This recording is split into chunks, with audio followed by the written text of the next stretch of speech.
Oi pessoal, nesse vídeo nós vamos começar a falar sobre o cálculo amostral, ou cálculo do tamanho das amostras. E nesse vídeo especificamente, nessa primeira parte, nós vamos revelar os fundamentos para o cálculo amostral. Após definida a pergunta da nossa pesquisa, o que é que eu vou examinar, o que é que eu vou testar, o que é que eu vou pesquisar, a segunda pergunta é: qual é o tamanho da minha amostra? Quantos pacientes eu preciso? Quantos animais eu preciso? Quantos corpos de prova? Enfim, quantos espécimes eu preciso para que meu estudo tenha a confiabilidade necessária? Essa é uma pergunta, que a gente tem ao início do estudo, mas que na estatística a gente precisa de muitas informações para conseguir respondê-la. E esse é o objetivo principal desse vídeo, dar os fundamentos para que a gente consiga responder a esta pergunta. Primeiro, nós precisamos entender, nesses fundamentos, que o cálculo amostral é uma análise exploratória. Nós vamos definir alguns parâmetros, alguns pressupostos para poder examinar ou definir qual o tamanho de amostra que nós precisamos. Entretanto, muitas vezes, esse cálculo ele é fundamental, primeiro, por uma questão econômica, para você reduzir custos do seu trabalho, mas ele pode servir também para avaliar que talvez o seu trabalho nem deva ser realizado, visto que o tamanho amostral é muito grande diante das limitações financeiras que você tem. Além disso, e muito importante, é o aspecto ético, Você não deve colocar nem tantos indivíduos ou tantos animais em risco maior que o necessário, como também não adianta a gente fazer um estudo que não tenha sensibilidade para ler uma diferença que possa ser importante. Então, o cálculo amostral, fundamentalmente, ele é visto com algumas, eu chamo de ditaduras do cálculo, Tem a ditadura do quanto mais melhor, tem a ditadura do, para estudos de laboratório, um N igual a 10, e nós temos a ditadura do estudo clínico do N igual a 30. Isso, infelizmente ou felizmente, não é verdadeiro. Pode ser verdadeiro em algumas situações, mas não para a maioria das situações. Então, vamos entender como é que a gente pode realizar um cálculo mais confiável para o nosso estudo. Dentro desses fundamentos, é preciso a gente entender ainda que o cálculo não é uma linha reta, tênue, fina. Se eu quero sair de Cusco, no Peru, para o Rio de Janeiro, eu tenho que navegar precisamente. Navegar é preciso. Eu tenho que navegar precisamente. Não, o cálculo amostral, ele já trabalha com uma margem de erro. Então, você não precisa se preocupar se você deveria ter, por exemplo, 25 indivíduos em cada grupo, ou 25 espécimes, e de repente você conseguiu só 23, 27, porque há uma margem, quando você define o seu tamanho amostral, há uma margem para algum erro, entenderam? Então, isso não é, apesar do termo cálculo, não é algo que você precisa se preocupar com uma precisão exata. É claro que você não pode, tendo calculado, por exemplo, 30 indivíduos, ter só 10 e achar que essa margem de erro vai cobrir o fato de você não ter conseguido 30 indivíduos. É fundamental ainda nós entendermos que todo o processo da análise estatística inferencial, aquela que a gente quer deduzir uma conclusão a partir de uma amostra que possa ser extrapolada para toda uma população, essa análise ela é baseada numa análise de erro. Se você quiser rever isso com mais detalhe, volte lá no vídeo Entendendo o Valor de P. Nós aqui vamos fazer uma breve revisão sobre esse tema. Bem, o primeiro erro que eu posso cometer numa inferência estatística é concluir, por exemplo, que duas amostras representadas por essas gotículas vieram de oceanos, de populações diferentes. E quando, na verdade, se eu tivesse um oráculo e pudesse definir a verdade, aqui está a análise estatística concluindo a diferença, em verdade, essas amostras vieram da mesma população, do mesmo oceano. Então, eu estou dizendo anteriormente que havia uma diferença quando essa diferença é falsa. Nós chamamos isso de falso positivo, Eu inferir que as amostras procedem de populações diferentes, ou seja, que elas são diferentes, mas quando, na verdade, elas não são diferentes, elas se originaram da mesma população.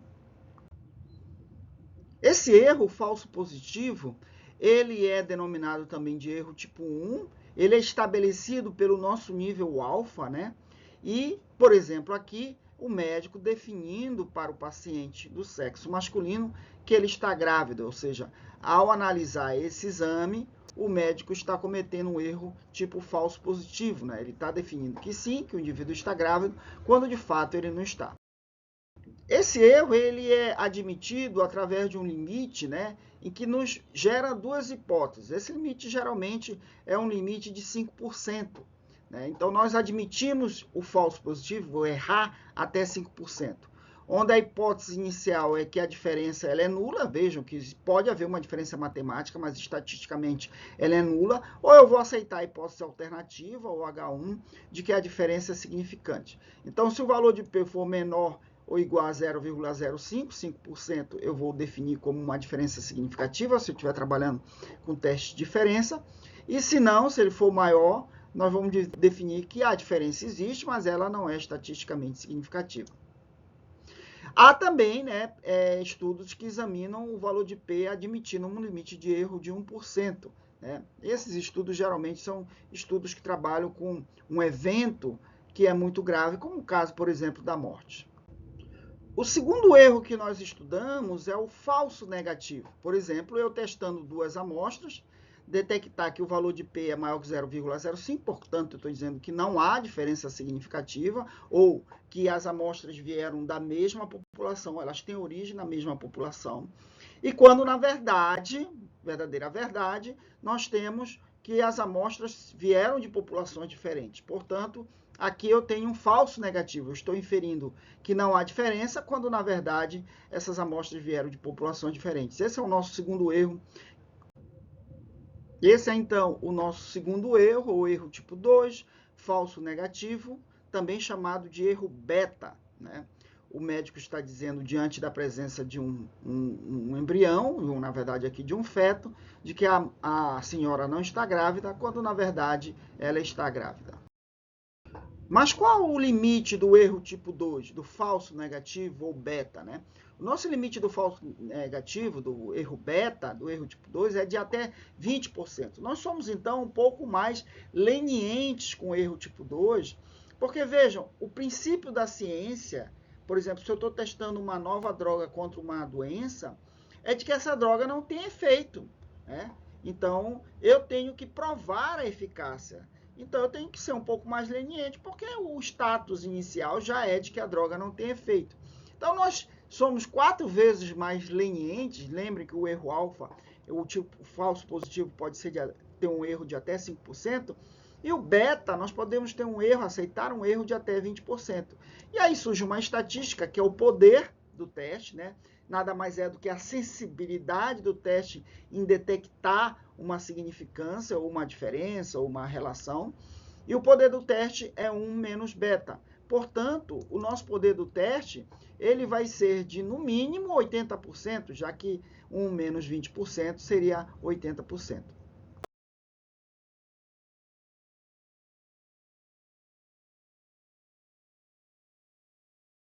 E quais são as causas mais comuns do falso negativo, esse erro que é extremamente importante para nosso cálculo amostral? Primeiro, eu tenho uma variação excessiva de dados. Né?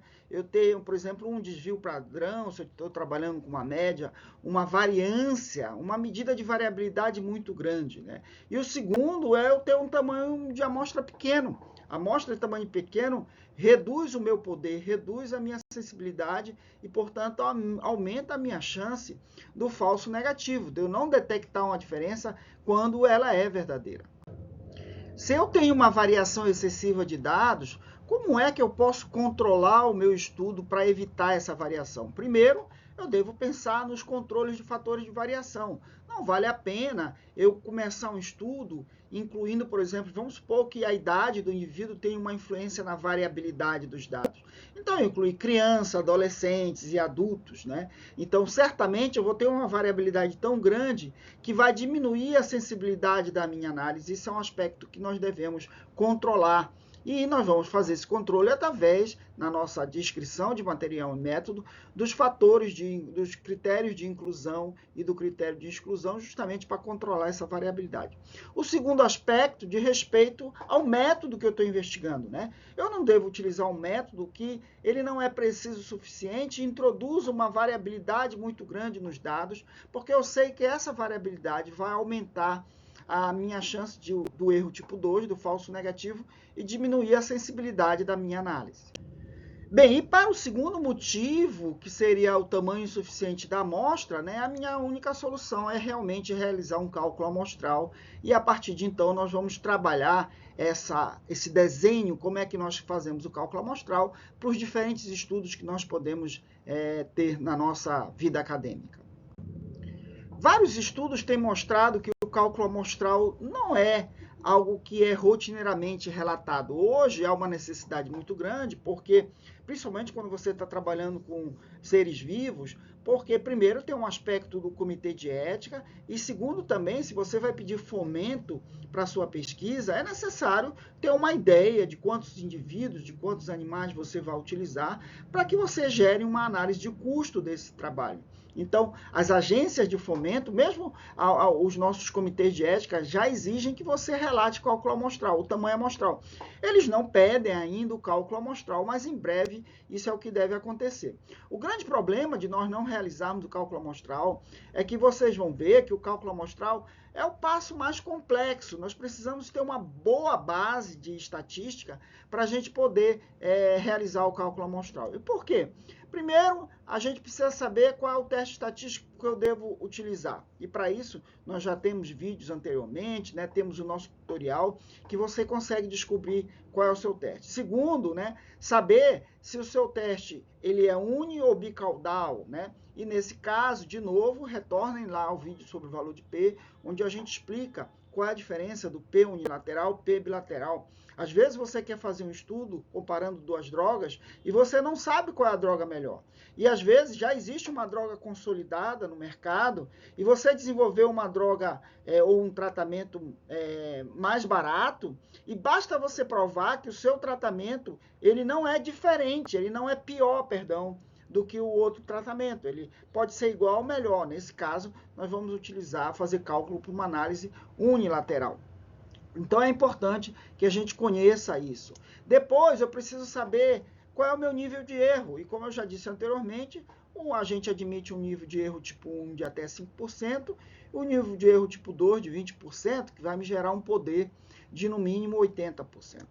Eu preciso saber se eu estou trabalhando com medidas de média, por exemplo, dados quantitativos, qual é a variabilidade dos meus grupos, né? Essa variabilidade, ela pode ser descrita por desvio padrão, variância. Lembre-se que as medidas ordinais e nominais, né? A escala de mensuração ordinal e nominal, ela não vai ter desvio padrão, mas as quantitativas têm. E como é que eu vou obter isso? Bem, você pode obter isso de um piloto, isso é mais simples se você estiver realizando isso através de um estudo de laboratório, um estudo de bancada, e você pode até desenhar para, por exemplo, fazer análise de 5 espécimes em cada grupo, para fazer análise a coleta da dispersão dos grupos, e já utilizar esses dados na sua pesquisa, desde que eles estejam seguindo exatamente o protocolo da pesquisa, não há problema algum. Então, você fez 5 e, de repente, você fez o cálculo, e você precisaria de 15 em cada grupo, você acrescenta mais 10 dentro do processo de randomização que você definiu.